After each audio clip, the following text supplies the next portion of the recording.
to Dao or Zita or anyone, if you've anything to raise, let's start it, because this is what Ajahn would be glad about.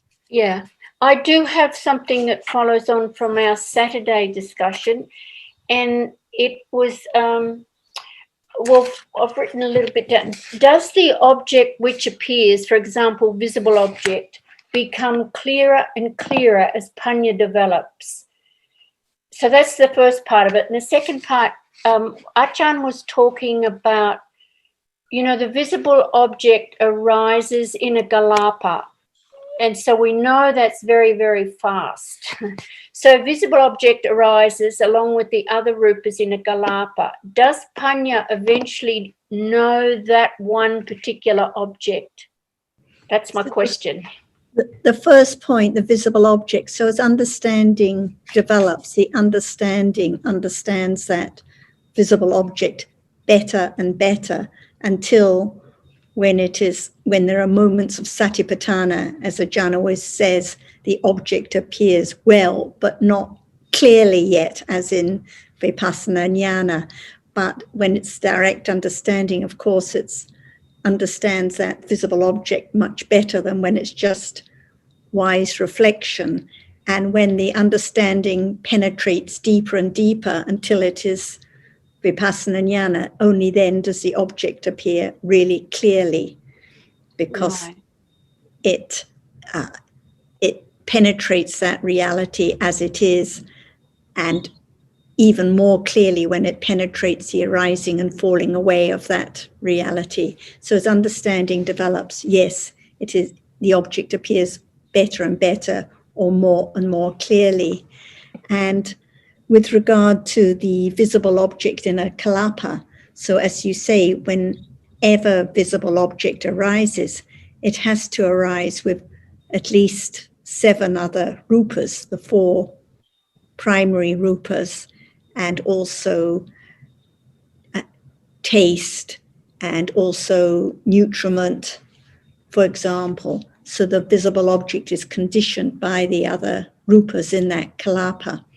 And when seeing sees visible object, only visible object appears. So only visible object can be the object of understanding, even though it's supported and conditioned by the other rupas. And so only the reality which has impinged, like only the visible object that's impinged on eye sense, can be known at that moment. Just like when sound is experienced, the sound is impinged on ear sense, but that sound is conditioned by the minimum 8 other rupas, the 4 primaries and the other 4 rupas that arise in every kalapa, which include visible object. So at the moment when sound is experienced, visible object or color, doesn't matter what we call it, is there in the kalapa, but it's not experienced. It can't be known at that moment. So that's really precise, isn't it? And so I guess what, you were saying just a while ago about the wisdom understanding clearly. Does it actually, in the vipassana jnanas, does it actually know that one visible object in a galapa, or is it still more like nimitta or something? It's always nimitta. It's never one visible object. It's always the characteristic which appears as nimitta of visible object, even when it's the direct understanding of the arising and falling away of visible object at the 3rd and 4th stage of vipassana jnana. It's still the nimitta of the arising and falling away of the reality. Even when it's the Buddha's understanding, it's still the nimitta of reality which appears, because through the mind door, it can only be nimitta that is experienced, because the visible object itself has fallen away, the seeing itself has fallen away, the metta or the lobha has fallen away. So it's always the nimitta of reality that appears, and it's never one. It's countless moments for that characteristic, for the nimitta of that characteristic to appear and be known. Right. Yes, I'd But forgotten still that that it's, yeah. characteristic of reality appears very clearly at that time. Right. Okay. That's great. That's solved that one for the time being. And they were good questions you brought up the other day about patience, Kanti, and Kanti compared to the reality now, and Kanti in daily life. We think about being patient standing in a queue, or patient while cooking, for example. But we learn that patience is virya cetasika, which arises with every chitta apart from 16 chittas, without which don't have roots, such as seeing, hearing, smelling, tasting, touching, and other ahetuka chittas. So it gives an idea of how there is that reality, the virya or the patience, at almost every moment. Usually it's akusala patience, so very different from the conventional idea of patience. Mm. But Yes, the precision that was good clearing that up, because I'd kind of forgotten that it was virya, that is patience. yes, Because there's no cetasika called patience. right. Yeah. And it's good to clear up, because then one realizes that usually what we think of as patience is actually patience with lobha, for example, like Right. patiently waiting in the ice cream queue. Well, it's actually patience with lobha, kusala patience at those moments.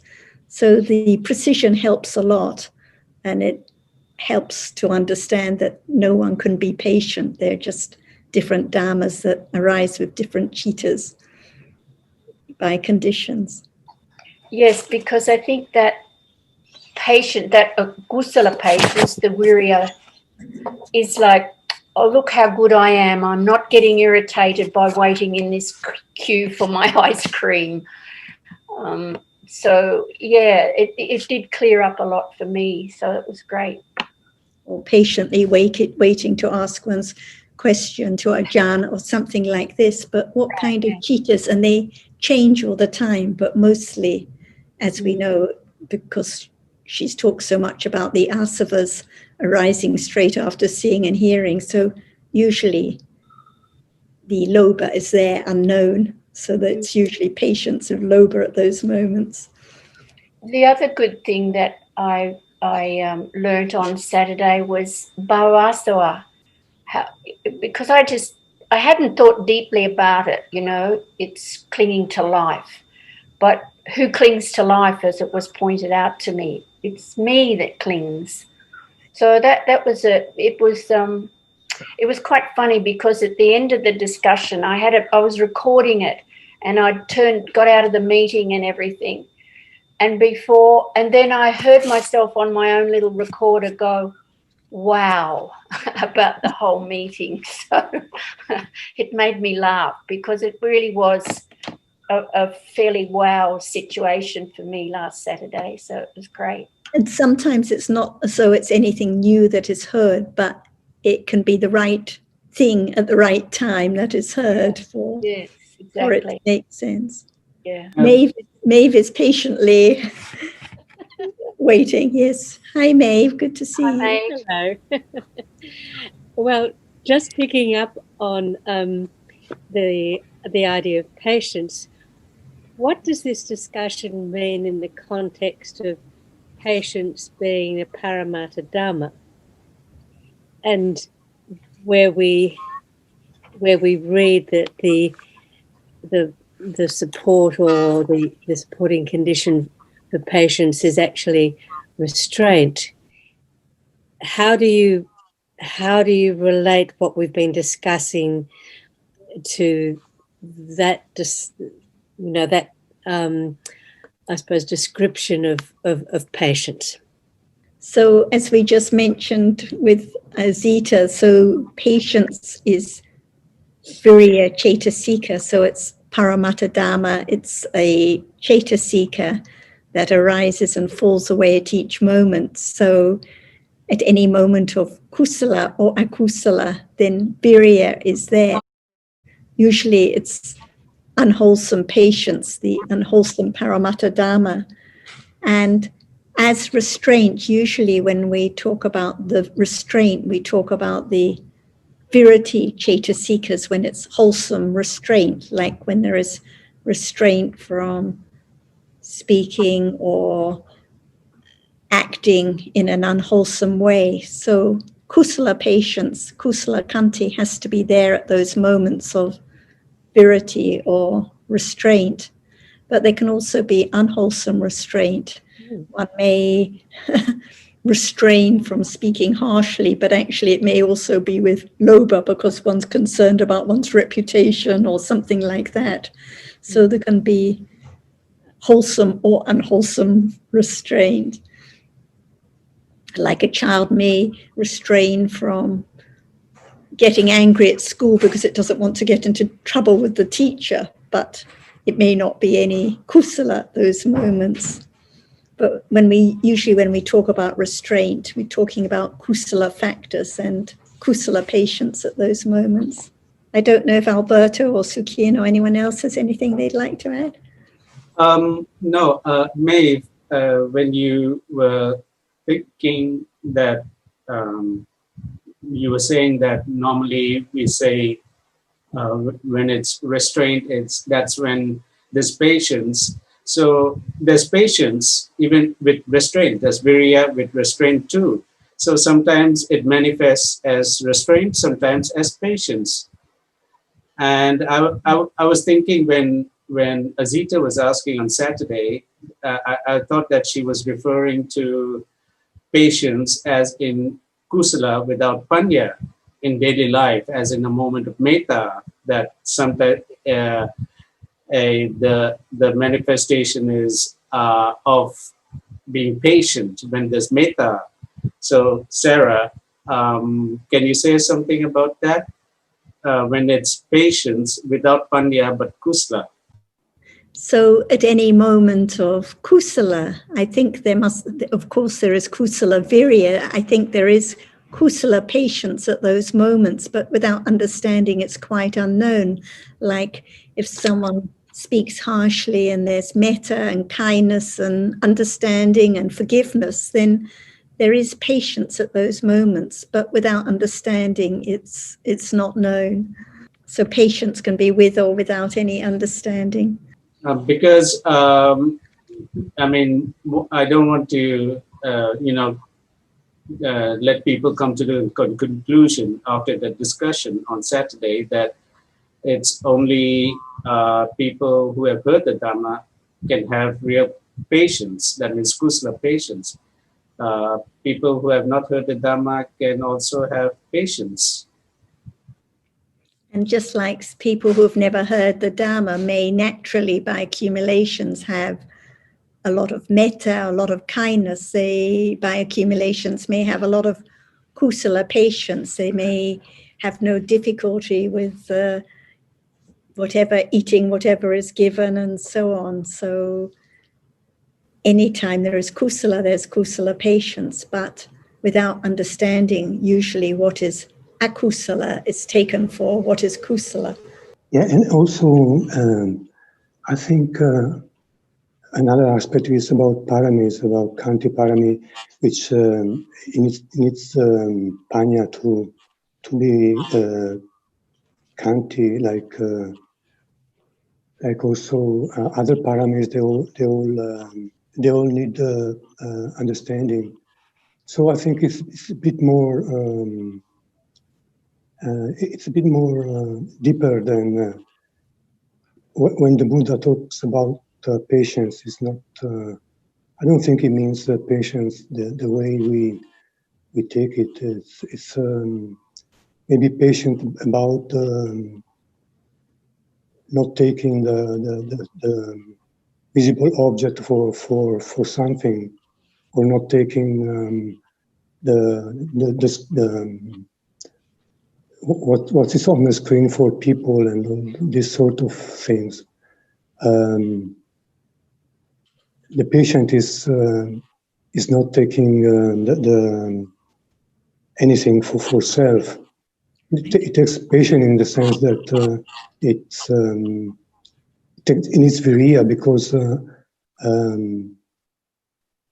the people and things are there instantly as asawa and follow up the seeing and all other sensual processes. And Viriya is needed as with Panya. And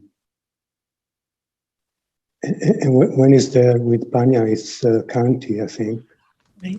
I agree. If it's not with understanding, it's not Kanti Parami, and it's not the Buddha's teaching. So even if it's wholesome, like people who've never heard the teachings have kusala, Kanti kusala patience, but without understanding, it's not the Buddha's teaching about the support for the path leading out of samsara, Kanti Parami.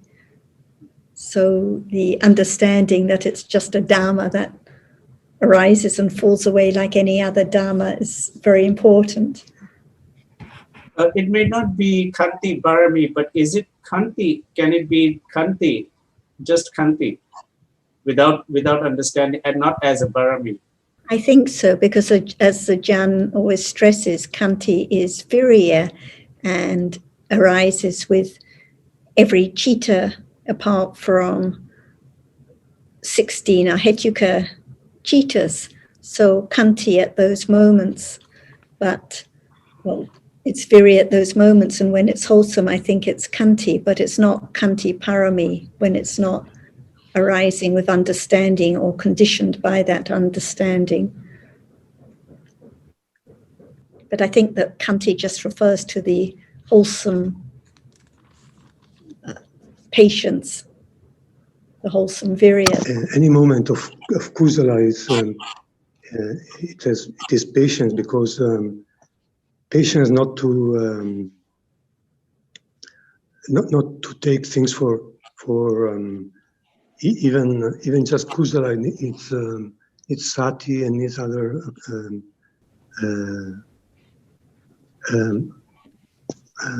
aloba, detachment. All chittajikas are can be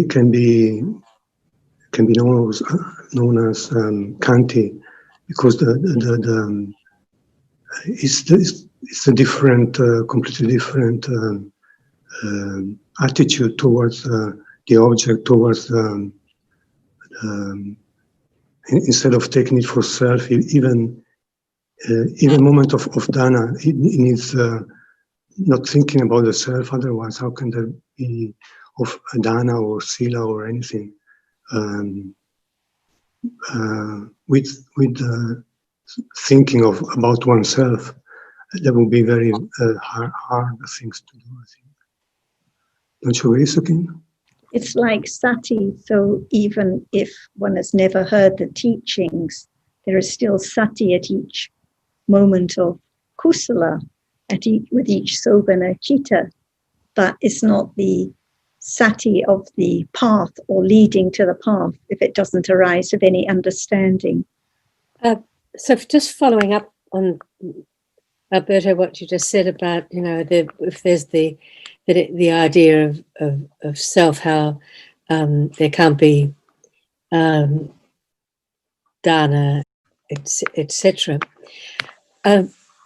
Another question that has risen out of the discussion about the asawas that I think we've been having for a couple of sessions, and I think I took from maybe it was Saturday that Ajahn was suggesting that, we'll say with Kama Asawa, that the idea of self is intrinsically embedded in virtually in every moment that arises in terms of thinking.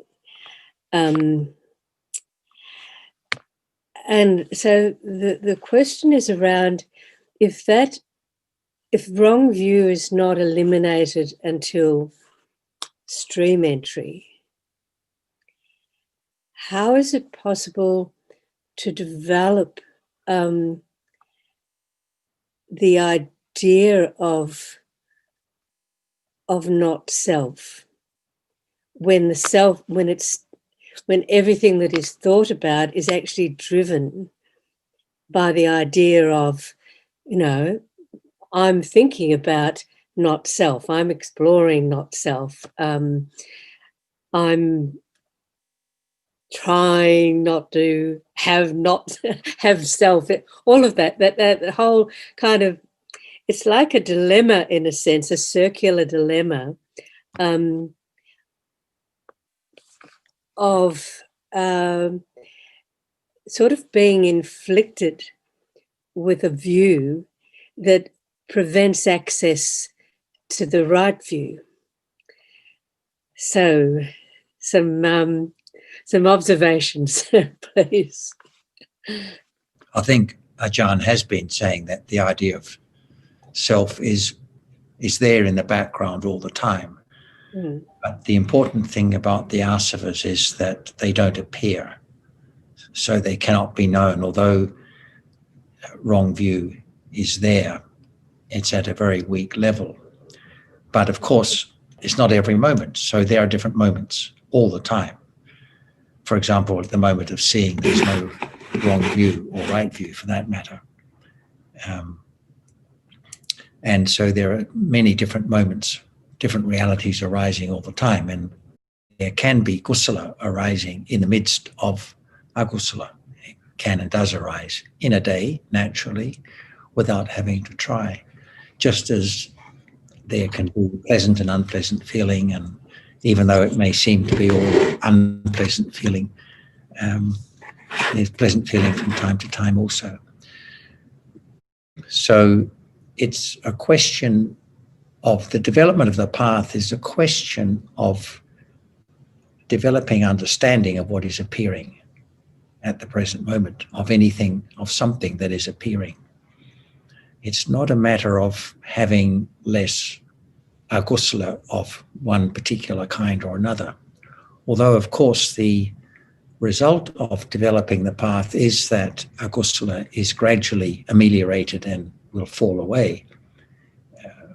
But if as long as there is the appreciation that it is the understanding of what is appearing, what is before one at the present moment in terms of realities, then there can be, it makes it easy to understand how there can be the development of the path, even though the asavas are there in the background also all the time. That's actually not clear, Jonathan. So could you say some more, because it's difficult to see how that how the strength of the idea of self, which is so hard to be known. So it's so hard to know whether that the understanding that you're talking about, is it really developing, or is it like a construct, a really clever, subtle construct of the self that has become quite attached to the idea of understanding not self? Do you know what I mean? That's also possible, of course. But the circuit breaker, if you like, is hearing the Buddha's explanation of the way things are in reality, because otherwise there would be no idea that in order for there to be the seeing of someone I think of as Maeve, there has first to be seeing consciousness, which just experiences the visible object, and seeing consciousness itself not knowing anything about the object that's experienced, not knowing that at that point whether it's a person or a thing or whatever, for just as one example. Another example would be hearing about the benefits of kusala in one's life and for oneself and for others as an inspiration for coming to be more conscious of those moments of kusala that do arise naturally in a day. Mm. Because I assume you would accept that by nature there are occasions of kusala from time to time, regardless of whether one has ever heard the Dhamma or not. Mm. And that the understanding of, or the recognition of those moments as different from the other moments in the day would be the beginning of coming to have a better understanding of the distinction between true kusala and akusala. And so the gradually, and this is why the development of the path is such a long and gradual process. There is so much akusala. It is so much involved with an idea of self to a greater or lesser degree all the time, but still it is possible for the path to be developed, and the Buddha explicitly mentioned this. He said, if that wasn't possible, then I wouldn't be teaching it. Yeah. It's the hearing and considering of what's been heard that is the circuit breaker out of the vicious circle that you were mentioning earlier. And Yes, also, because that I suppose that idea about the pervasiveness of the concept of self can lead to doubt, can lead to sort of strong doubt. So that's probably another useful way to consider that thinking, that a moment of doubt is just another reality. But discussing it can also be useful because it's possible to get locked into that kind of that kind of thinking. And when we are discussing the Dhamma, we're not necessarily discussing our own situation or our. Yeah. I think there's a tendency to think of the path as I need to have less unwholesomeness or something like that. But I think that just considering the Buddha's explanation of the way things are, just as on its own and without thinking in terms of one's own situation, is very helpful. Yes. And that can be the basis for moments of understanding. and also, I think it's important to appreciate how powerful panya is, even when it's just a little panya, and even when it's just the right considering at an intellectual level. At those moments, there is no doubt, there is no wrong view. It shines a light. And as panya develops, more and more wrong view, more and more ignorance, more and more attachment is going to be apparent. Before one started studying the teachings, one had no idea that most of the time one was living with wrong view arising in subtle ways after seeing and hearing and so on. But so it's actually an indication of panya developing when more and more wrong view, more and more clinging, more and more ignorance, even more and more doubt becomes apparent. Because if it doesn't arise and it's not apparent, it can never be known. And at those moments, panya can arise anytime. Like you say, okay, even when there's doubt, panya can understand it as just another passing dharma. It's not my doubt or anyone else's. It's just a dharma that arises with ignorance and passes away. So I think it's bound to be like that. The development of panya is like the development of understanding of ignorance and wrong view and other akusala. But even though it's wrong view most of the time, as Jonathan said, panya can pop in between. And at those moments, no doubt, no wrong view. And it's powerful. It can develop. That's why we're here, because there is a beginning of understanding. And thank you, Sarah. And just going back to Jonathan, what you said about how useful it is to think beyond my experience, my situation, my this, my that, in terms of the teachings being, well, I suppose you would say, universally applicable. You know, that we're considering, as Ajahn keeps stressing, the truth. However,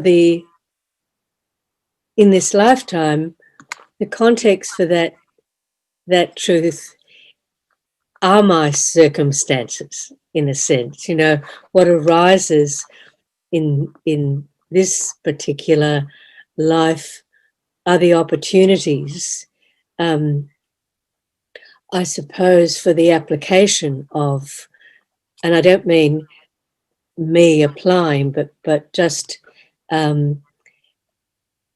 yes, the opportunity for understanding to arise is through this unique set of circumstances.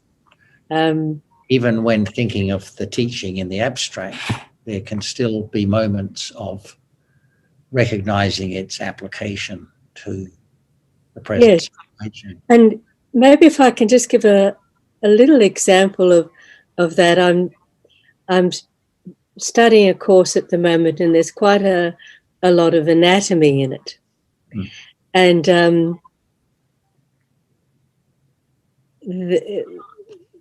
there was a lot of information about how the eyes work. And what it actually did was it prompted me to think about visible object, because it became quite clear just through the if you like, the almost sterile information around anatomy. It did become quite clear how the process, the physiological process of seeing is really a complex process of rupa. And that in fact, up until the point where the information that is coming through what we understand to be the lenses, etc., of the eye, that we don't actually see anything, or nothing is seen until thinking arises. There are a whole series of rupa processes prior to that, and it actually, and it would never have occurred to make that kind of separation, I think, without hearing the Dhamma. I'm not sure what level of detail you are given, but I know there are some ideas that even the processing of the visible object is a physical process. That is current view based on present day science. But from the Dhamma point of view, the moment the visible object impinges on the eye base and conditions seeing consciousness to arise, there is immediately following that mind or processes which think about that raw visible data that has impinged on the eye sense. But it can be a condition for appreciation that the initial Jonathan, I'm not suggesting that that it's definite that it's possible to access the kind of understanding that we talk about through drilling down into a scientific analysis of the physiology. of our bodies. I think I'm suggesting that it is an opportunity to consider how seeing is entirely different to thinking about people and things. Right. And so the conditions for considering that may arise at any moment. And one doesn't have to be actually thinking about the Dhamma in order for that kind of thinking to be conditioned. As you say, it may be conditioned by something totally unrelated to one's the Dhamma as one understands it. Yes. And I think your point before about how in the beginning, the doubt, the wrong view, the seeing, the hearing, it's all taken for my situation. But the reason we study and discuss more about dharmas is so that as understanding develops, gradually less and less it's taken for my doubt, my situation. And it is what I think Jonathan called the general applicability, which just means that actually they are dharmas. So gradually as more understanding develops, it's not my doubt, my wrong view. It's just a dharma. And that is the point of the teachings, to understand more and more that the seeing we talk about, the wrong view we talk about, are just dharmas that arise and pass away. And in terms of the understanding, it doesn't matter in the slightest whether it's wrong view or metta or seeing or visible object that appears, because they're all impermanent dharmas of no significance at all. So it matters less and less what the reality appearing is now, because any reality falls away and is unsatisfactory, and there can be awareness anytime at all. I think that we are talking about the truth of whatever appears and trying to understand that which does not appear now. What about that which now appears, to begin to understand what is there, which we don't know yet, until there is more and more understanding begins at this moment. What is there now? What about the understanding of that which now appears at all? Or just pay no attention to it, or seeing that there's no benefit to know that which appears, but to think about so many things. That's why we learn from the teachings of the Buddha about everything which we don't know at all yet in the beginning. For example, even there is seeing right now and hearing right now, but we don't know the truth of it. But from hearing the teachings, we learn to understand the words that he taught about the truth of this moment. But it's not the understanding the truth of this moment yet. Otherwise, there can be no understanding of what we are talking about. It's there now. That's why, in order to understand the teachings of the Buddha, we have to understand clearly. It's not far away. It's now, but it's not known yet as it is, until the words of the Buddha leading to pay attention to see the value, the benefit of understanding the truth, the absolute truth that actually what appears now is gone. That's why it cannot be taken for anything permanent, as it appeared to ignorance because of the rapidity of what we are talking about, no matter it is patience or seeing or what it's not now. That's why from the very beginning, the understanding of the reality which is there by conditions just appear only when it's there. When it's not that, it's falls away, already all gone completely and replaced by the other reality unknown very so rapidly. That's why we learn to have firm confidence on the truth of no self, no one, no thing, only that which is conditioned to arise and just be that characteristic only. Because seeing is not hearing. See, this is the truth. How can that be? different. And seeing is just a moment, and hearing is just another moment, far apart, unknown. They seem like they appear together, but that is not true. That's why listening until there is firm understanding of no self and what is there can begin to appear to the understanding from the words of the Buddha. For example, now we learn that how many chitas arise with viriya, see? But viriya, even it's there now, it does not appear. So many things are there, do not appear at all. That's why the understanding of the characteristic, the truth of whatever appears, begin to understand. For example, what is the truth of seeing? It's not that which is seen, and that which is seen is not seen. This is the beginning to have confidence on the truth of whatever appears, because it's so very deeply rooted and very subtle, because what arises and falls away, it's now exactly now, so very fast.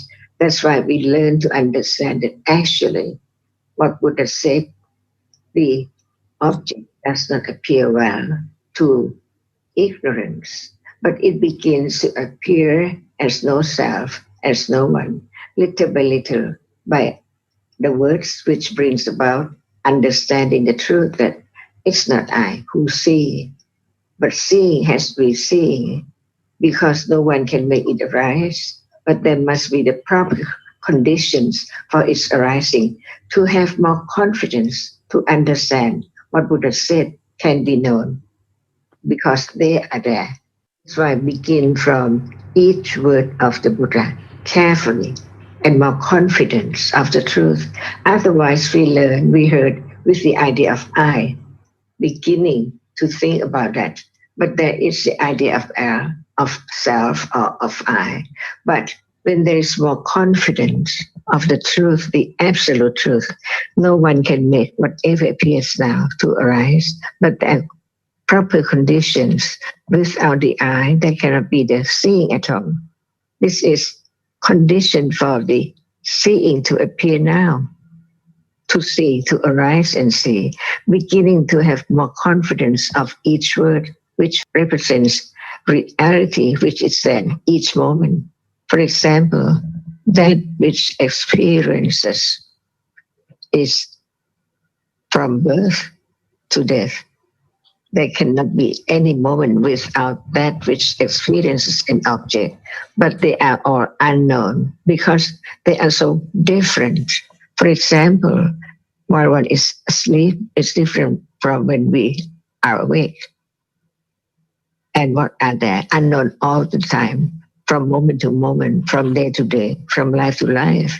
That's why when there are words which can talk about, which can teach about the truth, the absolute truth, there can be the understanding, not just belief at all, because it's there to be studied, to know its truth, to be known that actually it's gone all the time, but so fast.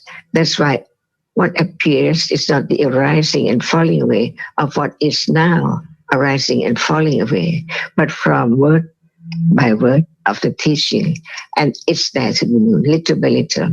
For example, with a parsa, without the reality which can touch the object, not impinge on the object, but touch because it is the nama, the reality, which has its characteristic to touch whatever is there.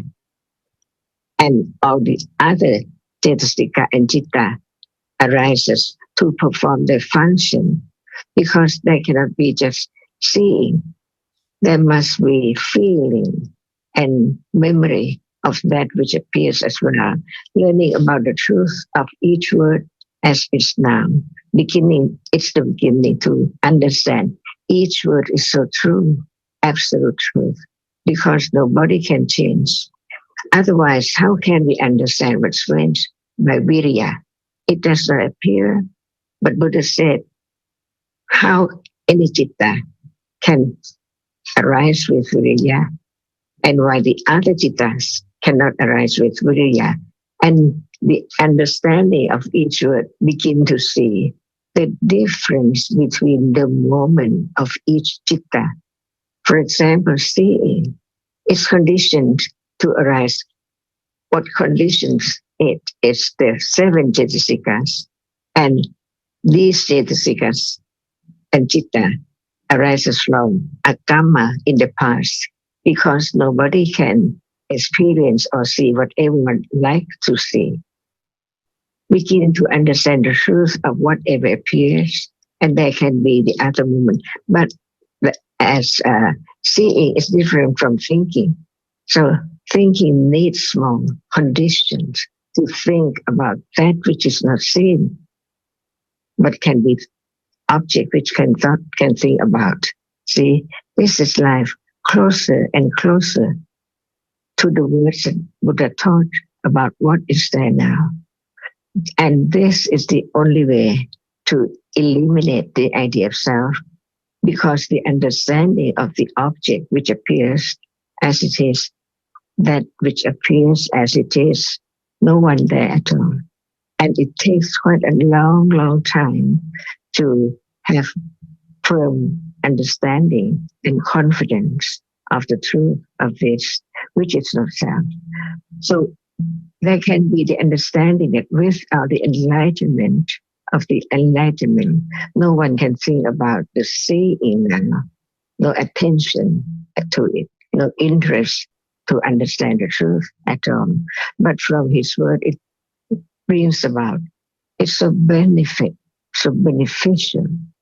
to understand what is life and what is the idea of self, whether it's right or wrong, and begin to understand that which cannot be expected to be known at all, because all dhammas are anatta. That's right. Understanding the truth that there is no self cannot be forced by any word, which cannot be the word of truth, of the understanding of that which appears little by little. For instance, now, is the viriya. See, it's the beginning of what is viriya. There is seeing, and the seeing is gone completely. But in order to understand or to know more about that, there must be the moment of viriya, which arises with the manodvara vachana, see, the thinking through the mind door about that which has arisen and fallen away, to understand it. It's now all about each moment. And this is the way to not just hearing the teachings, but to begin to understand the truth of whatever is there, which is not known yet, until Panya is the only reality which can understand what is there from the words that the Buddha taught, like viriya, and to see what citta arises with viriya and what citta does not arise with citta, and understand the different doorways: seeing, hearing, smelling, tasting, touching. See, to the eyes, ears, nose, tongue, body, and mind. So there can be the understanding that how can all these be taken for self? Why it just is conditioned to arise and falls away in split seconds, never to return, only once in samsara. And it's not just to believe, develop our understanding and consider carefully, wisely to the truth of each word of the Buddha. So that which that just appear now cannot be understood clearly, not well. And it begins to appear well little by little because of understanding of no one in that which impinge on the eye best, and seeing sees it and falls away, all of them. No more, just once in samsara, see. And then with the beginning of understanding of the truth of this moment, there can be more understanding of other moment as well, because the reality which can experience never stop, but it is conditioned to rise on and on until there's no conditions for its arising anymore. The end of what arises and falls away in split second, succeedingly all the time. No one can change the truth. See, and this is the study, the beginning, the understanding the truth from the one who has enlightened the truth. So we can talk about Viriya and other Cetasikas to be conditions to develop understanding better and better and better. Because even this moment, from hearing the teachings of the Buddha, no me, no self, they are sankhara khanda, which is not the seeing. See, that's why each word of the Buddha is so valuable, so worthy, so beneficial for the understanding of the teaching, little by little. And Panya knows how much understanding, even seeing is not self, it's not enough. More words to condition to understand that as not self, and that and that and that from moment to moment, stage by stage. That's why hearing the word, whatever appears now, does not appear well, because of the understanding of the truth that it's there only. Just be there when there is seeing and everything's gone. Is that true?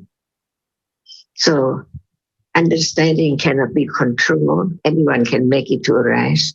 But from wise considering, reflecting on the truth little by little, right understanding begins, and the understanding of those self begins. So when there's more and more understanding of the truth can appear well to different moments. Now, it does not appear well because what is seen appear as something all the time.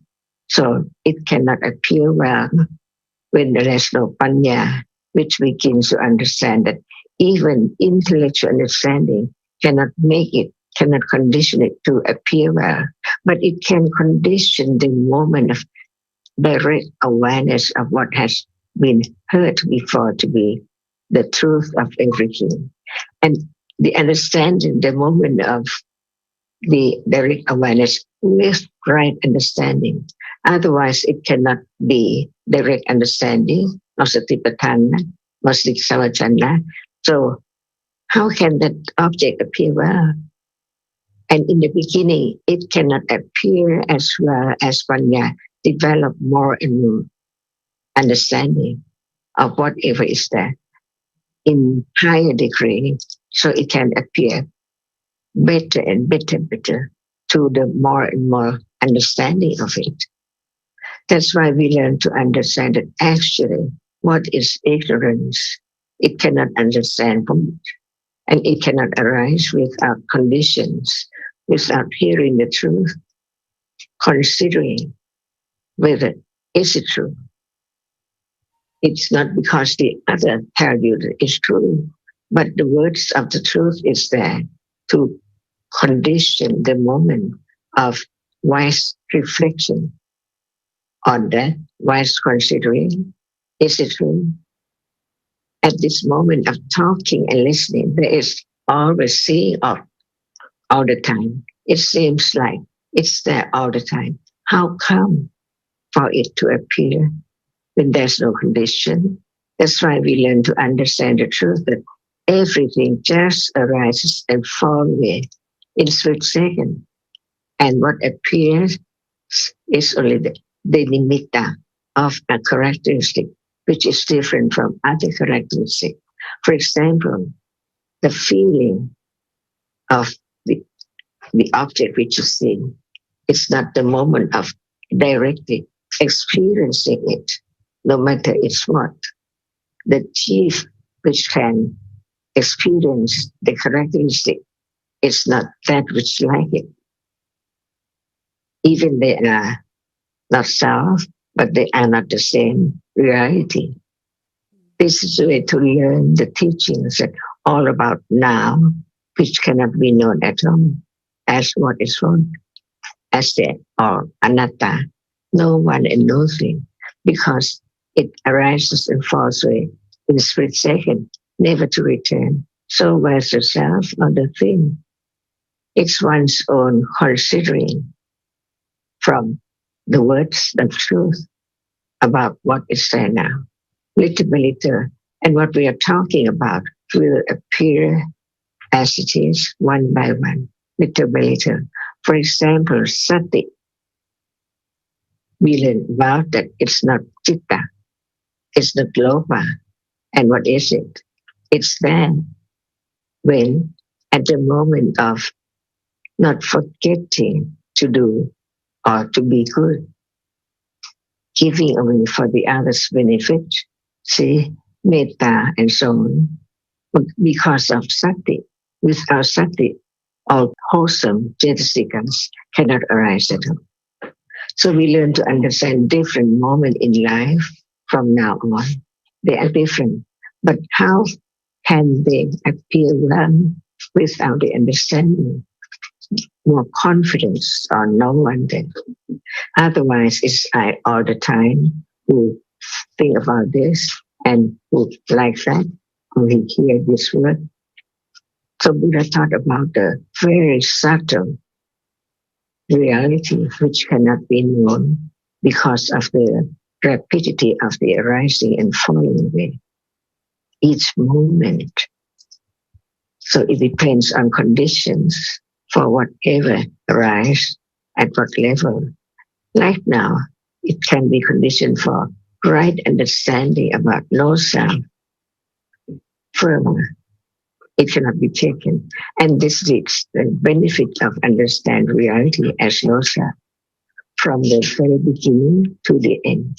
But not just listen once, not twice at all. So when we are hearing any words of citta or cetasika or rupa, it's there now. And what can be known? For example, seeing can be known. Can the cetasikas which arise and condition the seeing to arise be known now? Not at all. And how and when or why can it appear? Or it cannot appear. Like the citta before seeing, does it appear? And citta after seeing, does it appear? See, the truth of life is the absolute truth of no one and nothing, but there are conditions for whatever arises.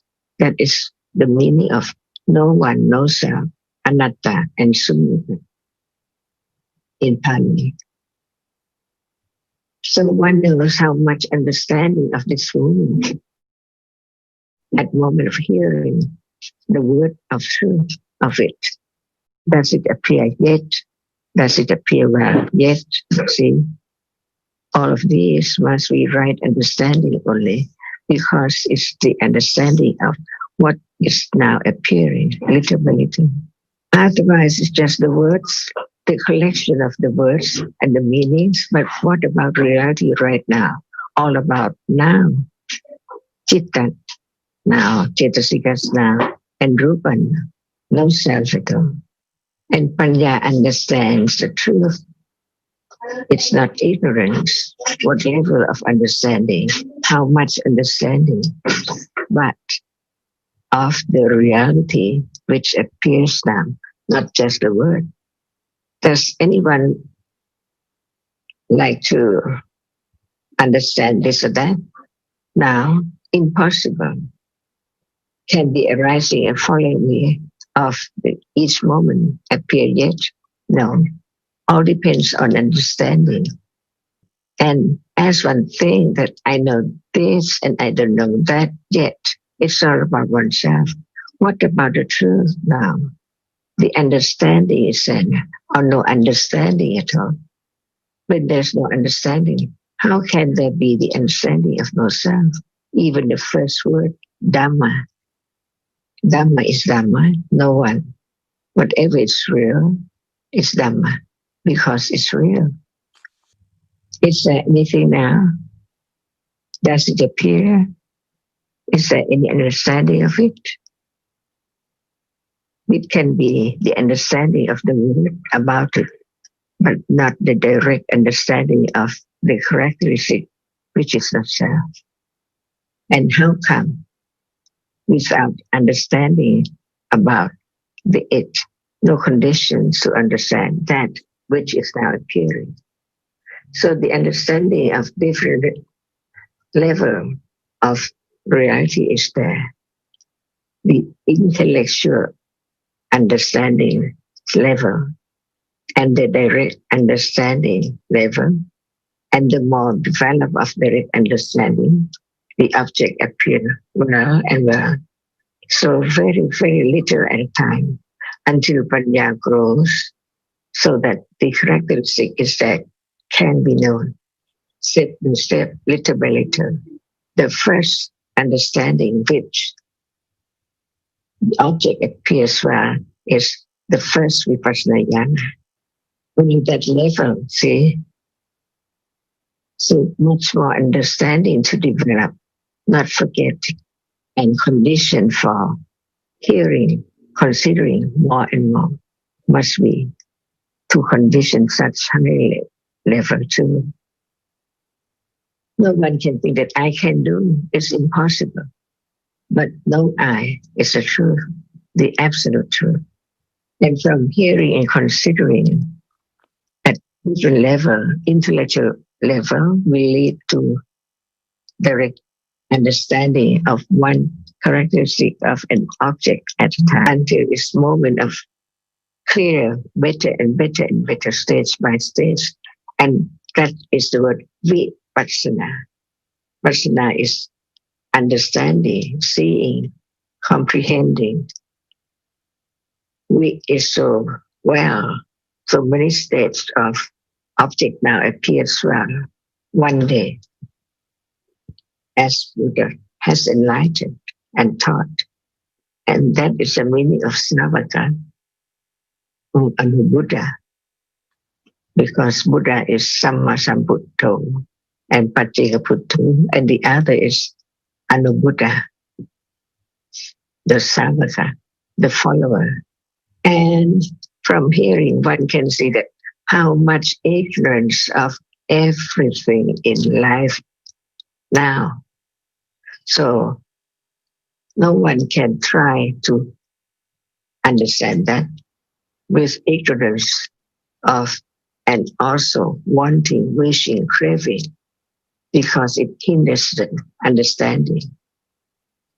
Why? Even right now, there is seeing, and the like, the attachment to that which is not known as it is, hinder the attention on the characteristic of the next reality which follows at once, after one on, and one all the time. So one can understand what's meant by hinder this moment.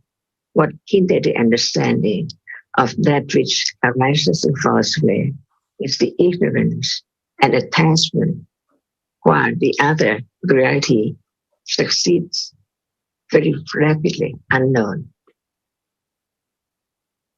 And by then there can be the understanding more about the second truth, the loka, which has to be eliminated little by little until kilesa, a characteristic of kilesa like ditthi, this attachment to ditthi is completely gone, absolutely never to return.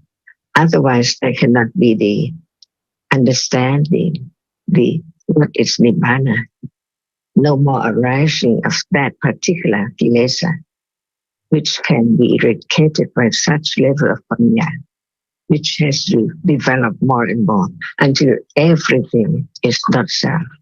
So even now, it's not I who see, who hear, who understand.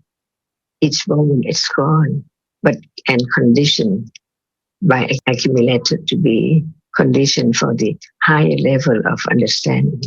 We're talking about khanti and viriya, but the characteristic of khanti and viriya not known yet. but there can be the shade, the shadow of that at moment of trying to do something. So very difficult. No, the medicine for COVID-19, see? So many things which appears now. There must be virya, which becomes khanti when it's so hard to or difficult to has arisen, arise. And this is this moment. And one can see that if there is no understanding of this moment, how can there be more confidence or no self at all? Ajahn Kha, you speak of confidence. Before you said firm confidence to the truth of no I, no me. What is that confidence? Is that panya? The words about the truth of that reality. For example, can seeing arise without conditions? No. Is it confidence enough to know that no one can make it arise? And actually, seeing cannot be anyone. It cannot be a fish. It cannot be a cat. It cannot be deva. It cannot be human being. See, but seeing is seeing ever, and ever it arises.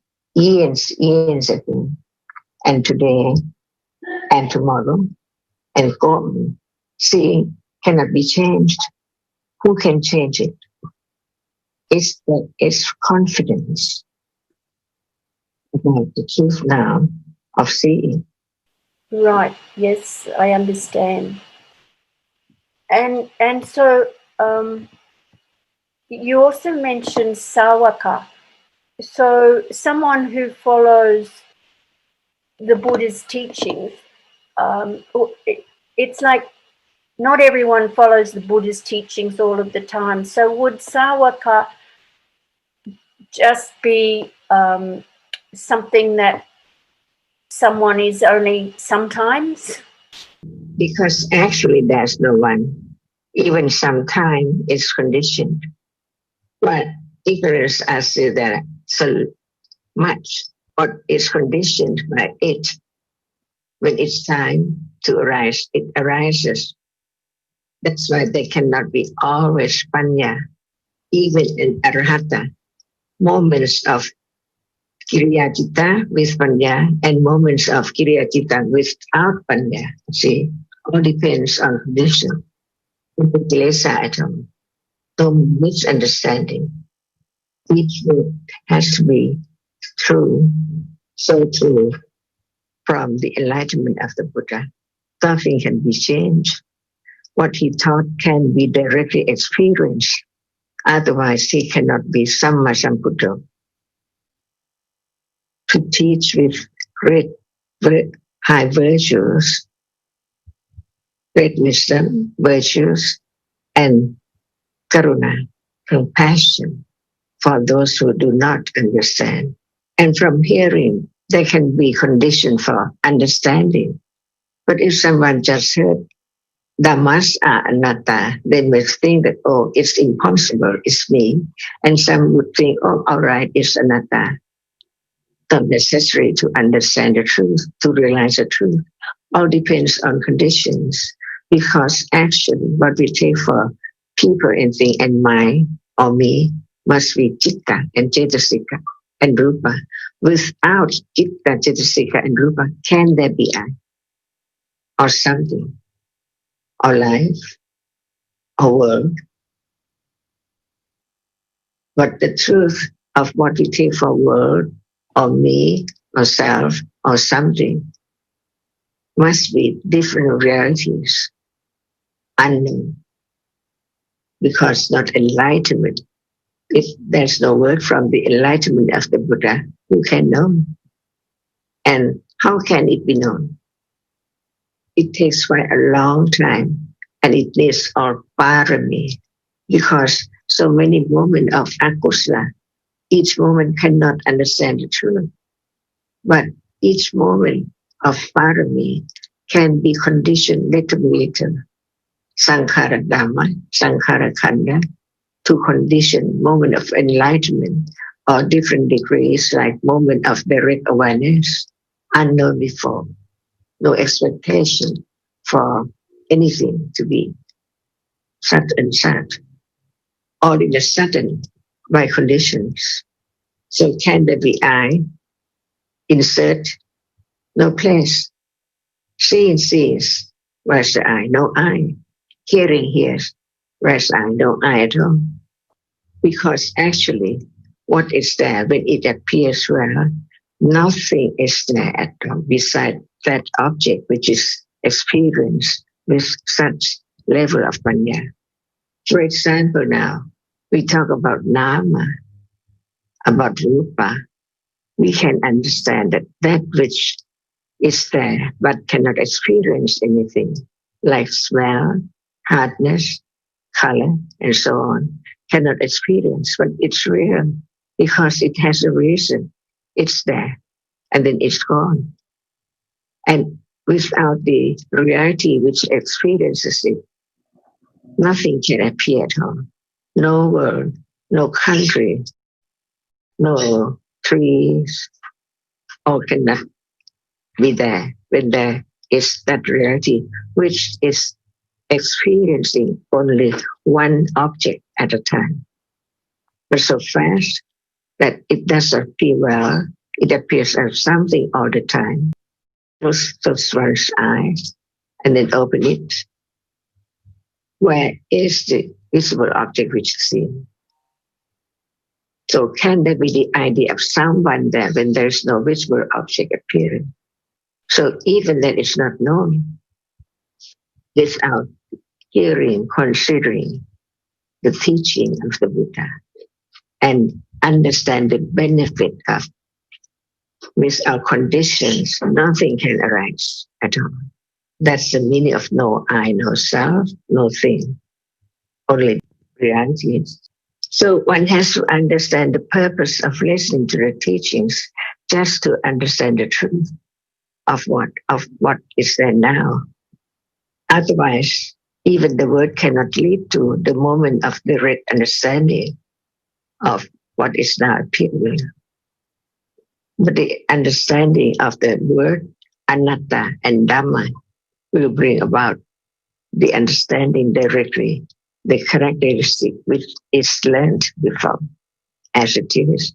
It cannot be different from what we are hearing now about the truth.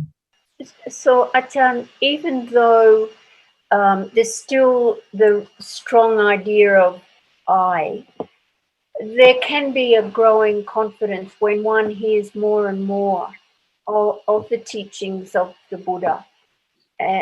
There is more and more intellectual understanding that, yeah, we can't make seeing arise, we can't make hearing arise, even though there's not fully knowing that, but there's certainly, the more we hear of these, of the teachings, that the confidence grows. Now, as direct awareness hasn't arisen yet, how can there be the understanding of the difference of understanding? For example, now we are talking and they're seeing, no understand the difference, the conditions for whatever arises at all. So this level of understanding brings about that the object does not appear well as it is without the direct awareness, because no direct awareness of seeing right now at all, no direct awareness of hearing, no direct of understanding of thinking, only talking about thinking, while thinking arises and falls away, talking about this while seeing arises and falls away. See, so in order to understand better, there must be the sati, the reality, which does not forget about the truth, that the truth is now at this moment. And that condition to understand the difference between intellectual about reality which is now appearing and the direct understanding of only one reality right then by conditions unexpectedly. See, because everything must be unexpected, because it arises only when there are enough and proper conditions for its arising. And without firmer understanding and confidence of the truth, there cannot be any moment of direct awareness, because it does not see the difference even from hearing. That direct understanding with awareness is not understanding without direct awareness. Even there is awareness at moment of hearing and understanding, at moment of understanding, but it's not direct to that which appears. Let's see right now. Not enough conditions to condition direct awareness of it yet. But when it's there unexpectedly, no one can expect to have direct awareness and understanding with a certain object by thinking about it. And it conditions more and more firmer and firmer confidence and understanding of no self. And this is the point, because this is so true. Nobody can change the truth at all, but can misunderstand it as there is still I who hears or sees or feel about that. Well, people think differently because of different conditions, where there are so many teachings because of conditions. And what is the truth that can be known? Is that the right teaching? Like in the beginning, Zita, when you first heard that it's just seeing which sees at this moment, there may have been a little bit of wise considering and then many doubts or questioning or wondering if it's right. But gradually, through hearing and considering and the development of understanding intellectually, there's more and more saddha, more and more confidence that this is right. There really cannot be any self until that understanding is firm enough to condition direct understanding right now, just seeing which sees, nothing else at all, no other world at that moment. And this is the way that the saddha, the confidence, develops with the understanding.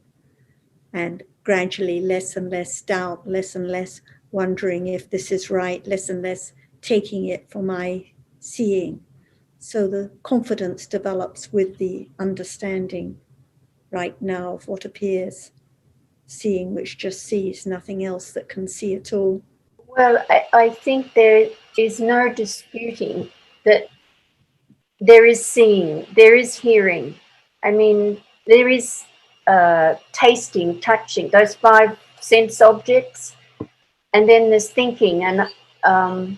And maybe I know that now because I've heard it so many times. But even, and I remember asking Ajahn one time, if I met somebody who wanted to know what the Buddha taught in a few words, Ajah's answer to that was, tell them about now, that, the visible seeing and the visible object, hearing sound. Yes. And I thought that was a really, really good answer, because, like I said, there's no disputing that there is seeing and there's visible object. But because of ignorance, we mix it all up. So hearing it again and again is so valuable in my mind. Yes. And knowing that there is only the seeing and only that which is seen, nothing that's seen, no one that sees at all. If this isn't clear, then no other dhammas will be clear. So by understanding, there are just those realities which experience and those which are experienced, no one there at all. This is the way that confidence develops, when that understanding becomes firmer and firmer. Thank you. And thank you, Ajahn. Jan, one comment you made earlier, which I couldn't quite follow. You were saying that the characteristic of Khanti and Virya are not known, they don't appear now. And then you started to say something about that there can be the shape and COVID-19. And I didn't know how it was related to Kanti and Virya. And then you said, and then Virya, which becomes Kanti. But I wasn't sure what you were saying about shape and COVID-19 in the middle of the discussion about Kanti and Virya. Would you explain more, please? About what? Kanti and Virya? Is that what you asked? You were saying that the characteristics of Kanti and Virya are not known, they don't appear. And then you were saying there can be the shape of them and COVID-19. And then you were saying, and Virya can become Kanti. But I wasn't sure why you were talking about shape and COVID-19 in the discussion about Virya and Kanti. At this moment, is there Virya to talk about the truth? Definitely, yes. And it takes time for anyone to understand even one characteristic of reality, like seeing. And when it needs time and more Virya built up little by little, is that not Kanti? Yes, definitely. I think perhaps the point you were making, there's no understanding of the realities such as Virya, Kanti, or any other reality. It's just stories about shapes and COVID-19 and so on. So understanding more about the reality of Virya or Kanti now is the way to understand about different dhammas, so one's less lost in the stories as usual. It's only shadow because the Virya Cetasika does not appear Right. as self. And it's Virya, and it's not seeing, and it's not Vitaka, and it's not the Vichara. See? All appears as shape and shadow. Right, I think that was the point. I mean, what I understood Ajahn to have said is that in the same way that it's taking so long through hit and trial to come to a COVID vaccine, it's the same way Panya develops with intellectual understanding, with less understanding growing to direct understanding. Ayapatha different from just very little anger, but its characteristic is that which is less or more, right? You cannot say that it's Payapatha just from the moment of very little anger. It's not Payapatha, see? But in the other sense, even that which is so little can be seen as so great. That's why who can, what level of Panya can eradicate the Payapatha, which means eradicate the dosa even a little. Is Payapatha different from just a little moment of anger, just seeing the dust on the plate, and that which is so great, just want to take revenge? Can we say that they are the same level or they are different reality? Same reality, but different degrees, just a little, but a little becomes, the understanding has to understand not just the great, but more back to just even the little. Because without the little, there wouldn't be the great Vyapada, the great anger.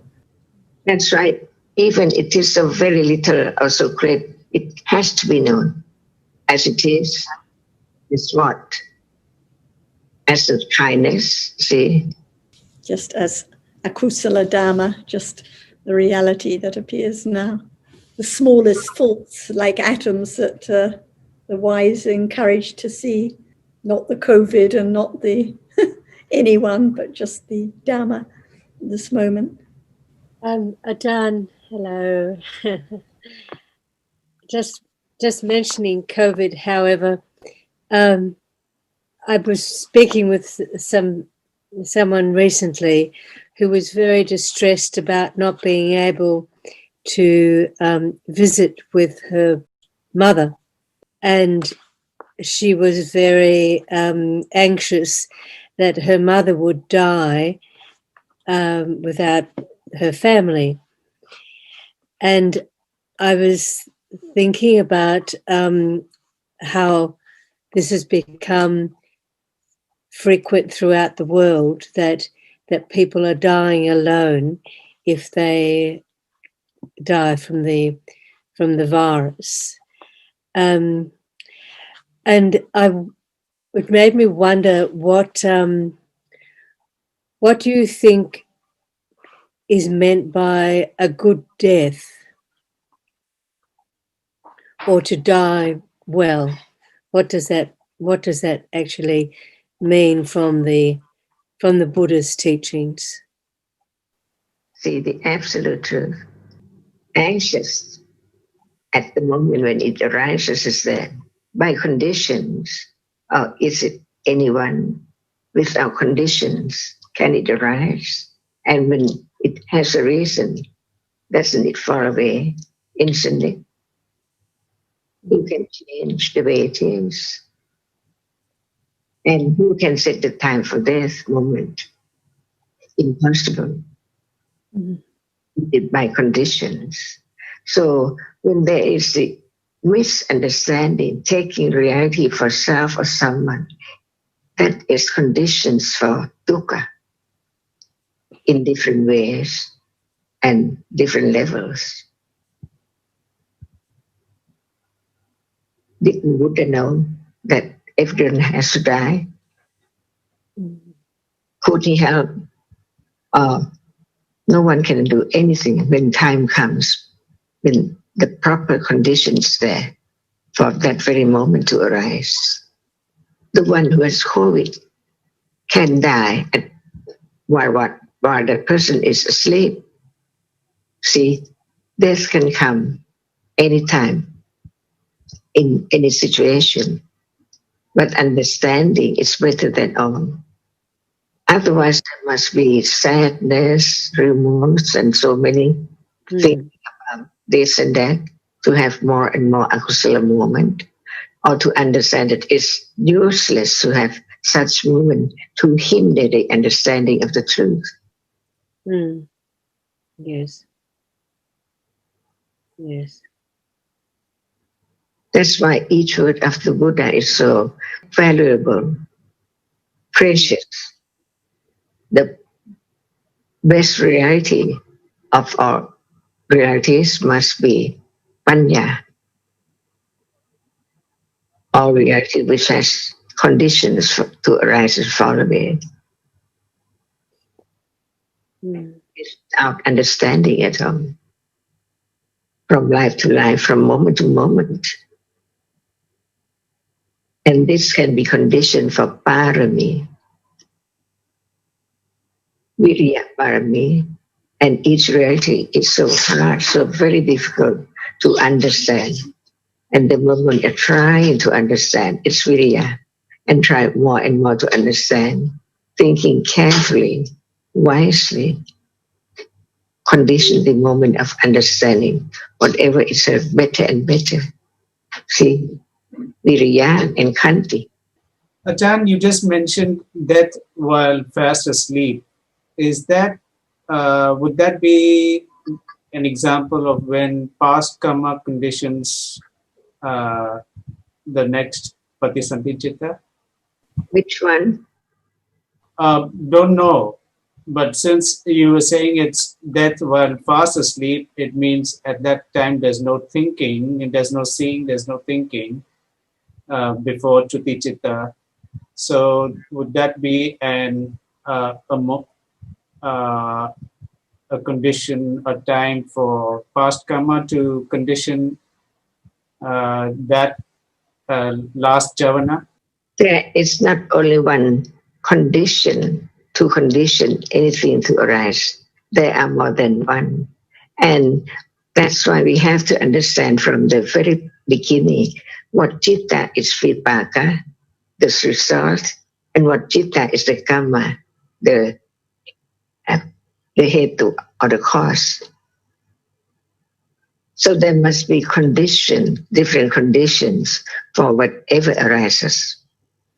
For example, hearing the truth of reality right now is the any understanding the value of the truth to be known, not as ignorance as before, as being ignorance as before. See, it depends on conditions. Why some are interested, why some do not see anything valuable at all to understand the truth right now. So there must be many, many conditions. For example, if citta does not arise, how can there be the seeing of whatever is seen now? And citta cannot arise without cittasika by one condition. And one condition to see just that, not the other, is by another one condition. Everyone would like to see good things, pleasant things. But does everyone see all pleasant things in life? And what conditions that? We can think about it's good to die in such situation while one is asleep or while one is listening to the teachings with understandings, but all depends on different conditions for even such moment of death.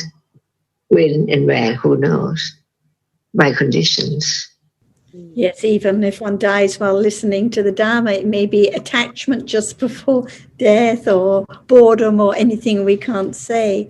And that no one, or one may be listening, playing with one's family, and there may be moments of understanding, so one can't know. And Sukhin, there must be those 5 Javana Chittas before death. So even when we say someone dies while fast asleep, but still there must be those moments before death. So different Chittas, different moments. Condition to be kusala or akusala, even at moment of hearing or moment of dying, or by conditions. Different moments of kusala and akusala, even while listening to the Dharma. So it could be now or any time. And while sleeping, who knows what the Chittas are. And this is the way to have more confidence in the truth until the object appears well right now. Otherwise, it's useless. Just understand intellectually. But what about the reality now as yourself? So, what is the best thing in life? What is the best moment in life? As you said, Ajahn, before, the best reality of all is panya. So there's confidence in that. So, It helps a lot, whatever the situation. So even if one's feeling anxious about not being able to visit one's relation who's dying, but when there's understanding that life is just at this moment, there can be contentment that seeing is seeing, hearing is hearing, and one just does one's best, and that's it, because it's conditioned at each moment. Otherwise, there's always something else to be anxious about all the time, but not understanding right now of what appears. So the reminders about now and understanding now and the development of understanding now is definitely what is best in life. And it is only panya which can let go of akusala. Otherwise, it's me and my expectation, see, all the time.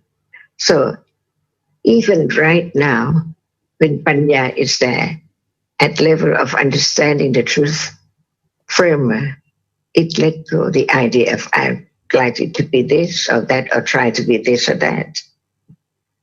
Let go whatever appears as used to be I or thing, as it's not there anymore. So clinging to that which is no more there. Is it right? When it's not panya, it clings. It doesn't know that it's gone. What is the object of clinging is no more at any moment, because arising and falling is so very rapidly. And understanding deeper it let go the idea of self or try to do this or that, but understanding whatever is there as it is, better and better. So it's not just let go this or that, but now wrong understanding on ignorance. When there's no panya, nothing can let go. Just say, let go. It's impossible. What let go? See? So let go can be this very moment when panya is there. Its function is understanding and let go, wrong understanding, little by little. Thank you very much, Ajahn. Sawadika. I think we should let you go. สวัสดีทุกคน สวัสดีค่ะอนุโมทนา Good to see you, Paina, and everyone.